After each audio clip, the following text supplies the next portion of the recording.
Thank you for watching this project help video for lesson 17. I will help you answer each question in the project by providing step-by-step instructions using example problems. A good strategy might be to pause the video after each example and then work the corresponding problem in your project. All right, let's begin. Question 1.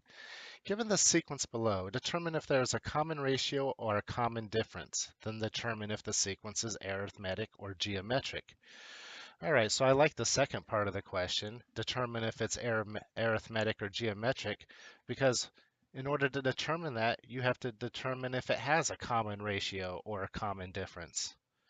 All right, so a common ratio means to get from one term to the next. We are either multiplying by the same number or dividing by the same number.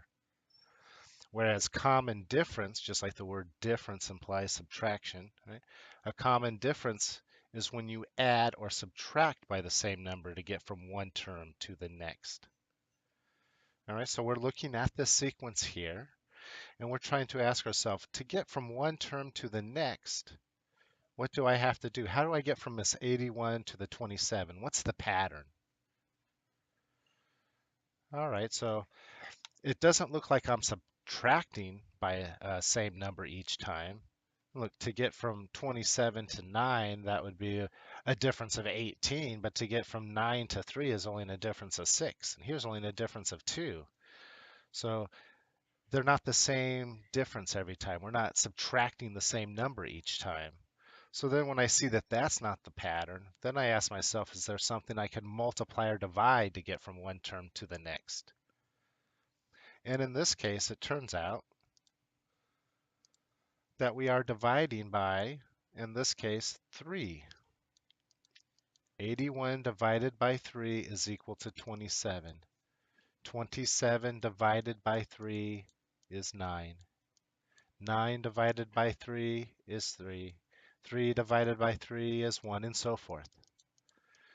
All right, so there's the pattern there. So when you're looking at these sequences and you're trying to find the pattern, you're trying to determine first if it's one of the simple ones, if it's arithmetic or geometric. So can you add or subtract to get from one term to the next, the same number? And then can you multiply or divide by the same number to get from one term to the next? All right, so we saw that this does in fact have a common ratio, right? That word ratio is when we're multiplying by something. All right, so there we have a common ratio in this example. And then because we have a common ratio, the sequence is geometric.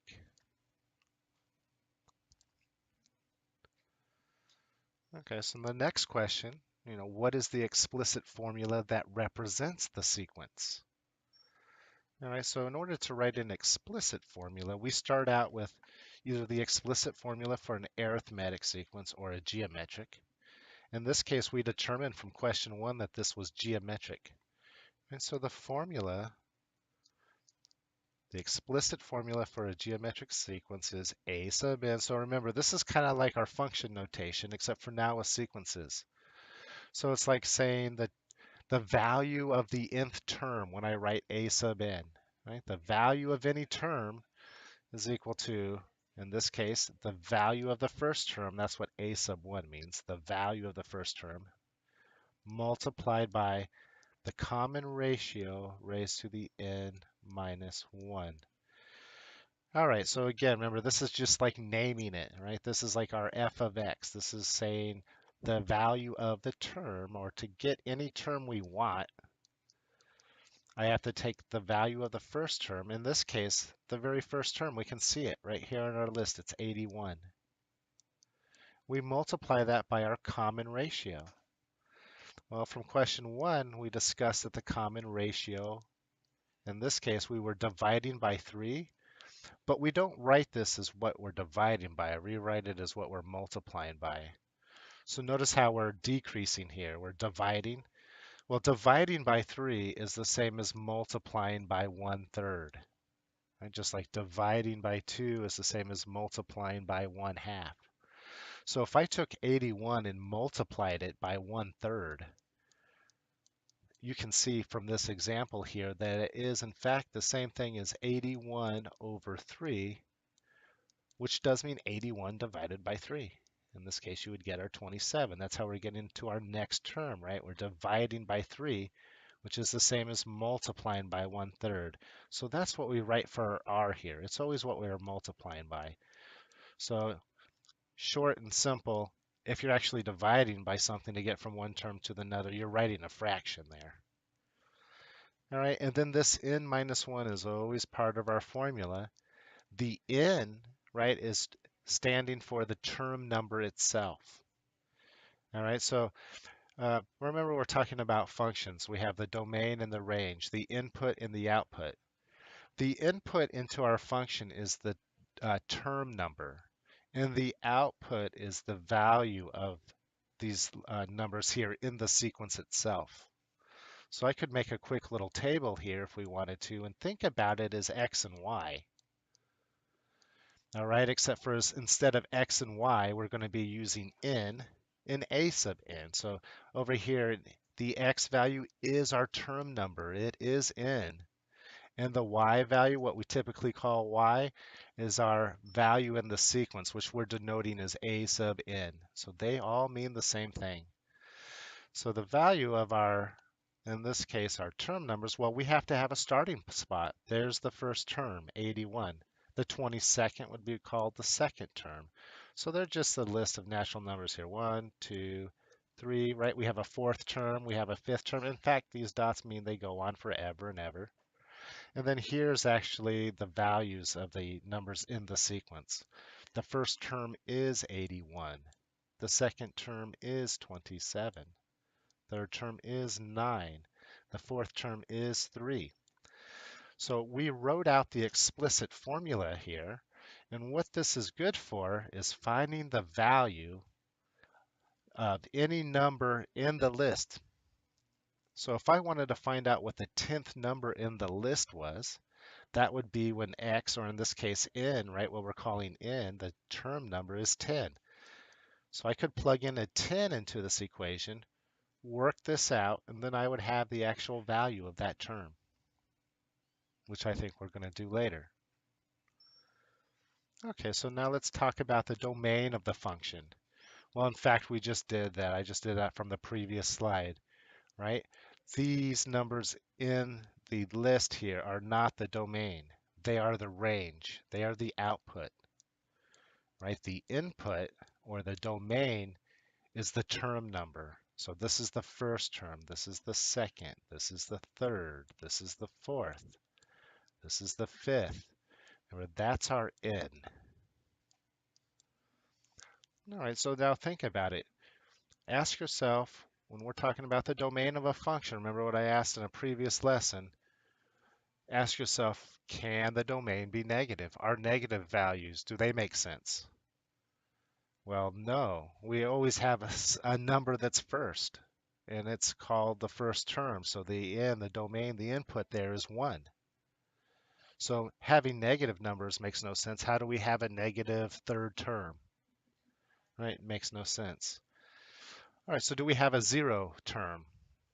Can the input be 0? No, because then that would be implying that we have a 0th term. And then we'd have no sequence. Right? We have to start somewhere, so that first one is 1, right? That's our first term. Then the next thing you ask yourself, do fractions make sense? Is there such thing as a 2.3 term? And again, no. It's either the first term or the second term or the third term. There is no 3.5 term. All right, so the domain, and this is what I want to stress here, and this goes for absolutely any sequence.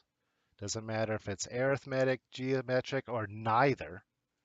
The domain for any sequence is always the set of all natural numbers.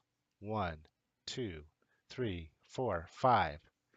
Right? There's never any repeats in that domain.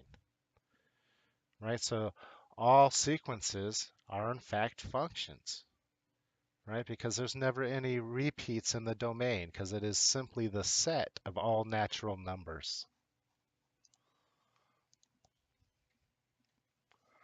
All right, so now let's extend that. Let's use that formula now that we calculated from question 2, in this case, to figure out what the 8th term in the sequence is. So it's like saying, here's 1, here's the second, here's the third, fourth, fifth. We want to get sixth, seventh, eighth term. We want to know what that eighth term is right there. So one way to do it would be brute force. Would mean to go, we know the pattern, right? We know the pattern is divide by 3 or multiply by a third, right? So I could take this last one here and I could divide it by 3 and then I could divide by 3 and then I could divide by 3 again. And that would work to get us our eighth term. But think how tedious that would be if I asked you to find the 100th term. Right? That would be very tedious. That's why an explicit formula, right, is a pretty powerful thing. I could just plug in the number 100 into our explicit formula if I wanted to find the value of the 100th term. In this case, we just want the eighth term. So let's go ahead and remind ourselves of our formula. Right, so remember it's the first term, in this case 81, multiplied by our common ratio, which is a third, to the n minus 1 power. All right, so now we want to find the eighth term. So that's like saying let n equal 8, right? Because that's what n represents, the term number. All right, so I'm going to plug that into our formula. We're going to work it out. 81 times 1/3, n minus 1, so 8 minus 1. Oops, I already started thinking of the answer, which is 7, right? I'll just go ahead and write it all out. 81 times 1/3 to the 7th power. All right, and now really at this point, after you plug in those numbers, it does become a calculator problem. So you could write this out on a calculator. You could also do it by hand here. We're going to have the 81. And this would be the same as saying 1/3 time multiplied by itself 3 times, or 1 to the 7th power over 3 to the 7th power.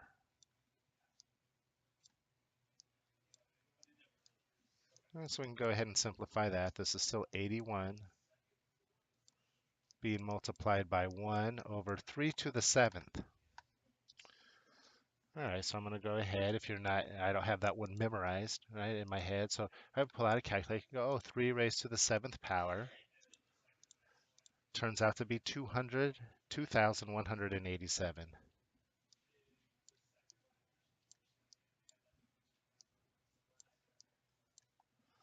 All right, now I'm going to go ahead and multiply these. And so we multiply fractions straight across. So now I have 81 over 2,187. This is one way to simplify. And then I do know that 81 will divide into 21 because they're both factors of 3. So in this case, if I take 2,187, if I divide both the top and the bottom by 81, I get 1 over 27. So I just reduced that how you would reduce any fraction.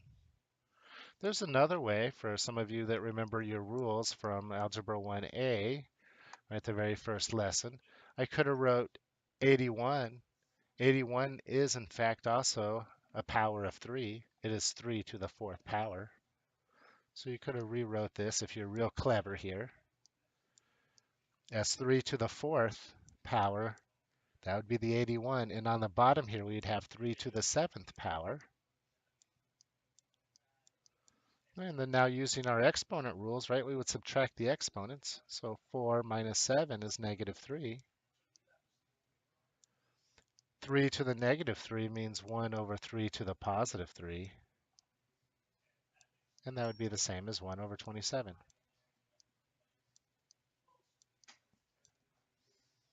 All right, so either brute force or, if you're more clever, you can apply some of the rules that you've learned before in math to get the answer here. So it means that this eighth term here would be 1 over 27. We could see that if I divided this by 3, that next term would be a third, this next term would be a ninth, and that one would be 1 over 27.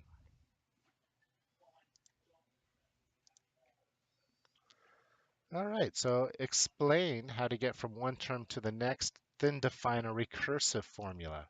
Right, so there's two types of formulas we talk about. One, the explicit formula. That's what we just did on the previous slide, right? And then now we're going to talk about a recursive formula. And a recursive formula defines a sequence by using one or more of the previous terms to get to the next term.